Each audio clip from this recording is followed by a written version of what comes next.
အားလုံးပဲမင်္ဂလာပါဒီနေ့ဗီဒီယိုလေးကတော့ကိုတဲ Institute မြန်မာမှာကျင်းပခဲ့တဲ့ကိုတဲ Christmas Bazaar ပွဲလေးကြောင်းကျွန်တော်ပြပြပေးသွားမှာဖြစ်ပါတယ်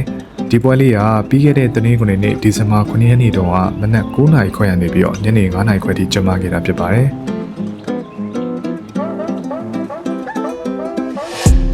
ကျွန်တော်တို့ဒီကိုတဲ Institute ကဘယ်မှာရှိလဲဆိုတော့ရွှေဘုံတိုင်းကပားကြီးဖျားလမ်းမပေါ်ကရေခဲဆိုင်မှတ်တိုင်နောက်ဘက်မှာတည်ရှိပြီးတော့ဘေးမှာလည်းကျွန်တော် event ရှိပါတယ်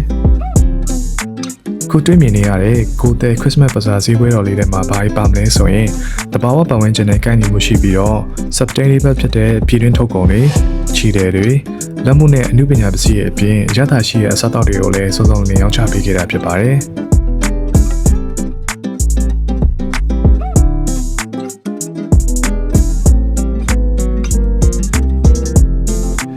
ကျွန်တော်ကိုတဲကိုရောက်ဖူးတာခုကောင်းနေမှာဆိုရင်ဒုတိယမြောက်ခေါက်ပဲရှိပါသေးတယ်ဗီဒီယိုလေးကဘက်ဘက်ကမြင်ရတဲ့အဆောင်အုံဆိုရင်ကိုတဲ library ဖြစ်ပြီးတော့ဒီအဖြူအောင်အဆောင်အုံကျတော့ကိုတဲ Institute မြန်မာအဆောင်အုံဖြစ်ပါတယ်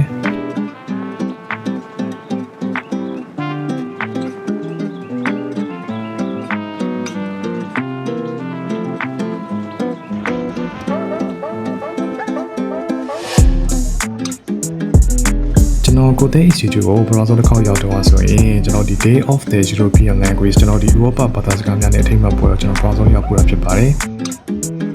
အဲ့ပွဲမှာတော့ဆိုရင် Europa တိုက်မှာရှိတဲ့ဘာသာစကားနဲ့ပတ်သက်ပြီးတော့ trial class လေးလည်းသူတို့ဖွင့်ပေးခဲ့တယ်ပြီးတော့ language နဲ့ပတ်သက်ပြီးတော့ကိုမင်းများဆောင်စမ်းလို့ရတယ်တည်လို့ရတယ်အကုန်လုံးဆွေးနွေးတိုင်မလို့ရတဲ့ workshop ပုံစံမျိုးလေးလည်းသူတို့စီစဉ်ပေးခဲ့တယ်နောက်ပြီးတော့ကျွန်တော်ဒီ EU မှာကျောင်းသားတက်လို့ရတဲ့လူတွေအတွက်လည်းဒီ information ဆောင်စမ်းလို့ရတဲ့ information pool တွေလည်းသူတို့စီစဉ်ထားပေးခဲ့တယ်ပေါ့နော်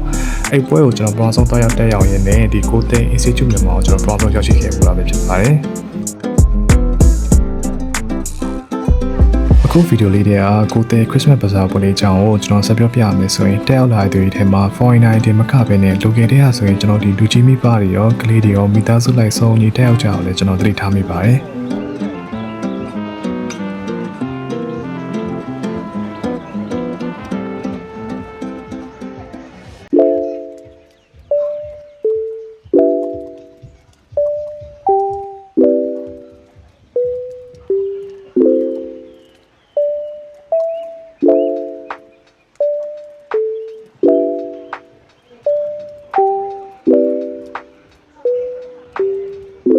ကျွန်တော်ဒီကိုတဲ Christmas Bazaar ပွဲလေးရဆိုရင်ဒီဇင်ဘာလတိုင်းကျင်းပနေကြဖြစ်တယ်လို့မျိုးတခြား EU နိုင်ငံတွေမှာဆိုရင်လည်းကျွန်တော်ဒီစောင်းရာသီ Christmas အကျိုးကျွန်တော်ဒီဂျိုးရဲ့ Christmas ပွဲစဉ်တစ်ခုအနေနဲ့စီကပန်းကျင်းပလေးရှိကြပါတယ်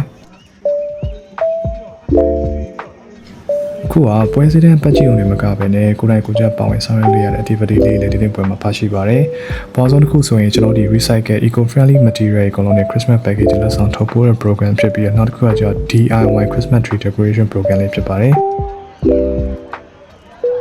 ဒီဆိုင်လေးကိုကြတော့ကိုတဲ cafe လို့ခေါ်ပါတယ်။ဒီဆိုင်မှာဂျာမန်အစားအသောက်ဂျာမန်ဘီယာနဲ့တခြား local food တွေအကုန်လုံးလည်းရပါတယ်။ကျွန်တော်ကိုယ်တိုင်လေးအိမ်ဆိုင်မှာ2ခေါက်လောက်ထိုင်ခဲ့ပြီးတော့တကယ်ထိုင်လို့ကောင်းတဲ့ဆိုင်ဆိုလည်းမမှားပါဘူး။ပြီးတော့ကျွန်တော်ထင်တယ်ကိုတဲလာရဲ့လူတိုင်းဒီဆိုင်မှာတစ်ခါမှတစ်ခါတော့ထိုင်ဖြစ်ခဲ့ပူကြလိမ့်မယ်လို့ကျွန်တော်ထင်ပါတယ်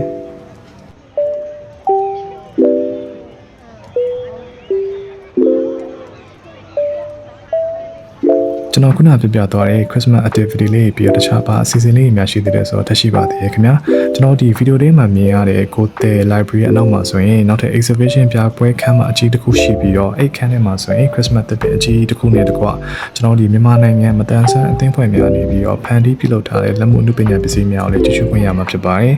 နောက်ထပ်ပြောပြအစီအစဉ်တစ်ခုအနေနဲ့ကျွန်တော်ဒီမြန်မာနိုင်ငံမြင့်မြင့်အသင်းနှစ်ဖွဲ့ရနေပြီးတော့တာယာချုံမြင့်တဲ့ Christmas တန်စလေးအကုန်လုံးကိုအချိန်ခွဲပြီးတော့တည်ဆိုပြပြသွားမှာဖြစ်ပါတယ်မကြခင်ကျွန်တော်ဒီ live music အတန်လေးကိုစကြရတော့မှာဖြစ်ပါတယ်ခင်ဗျာ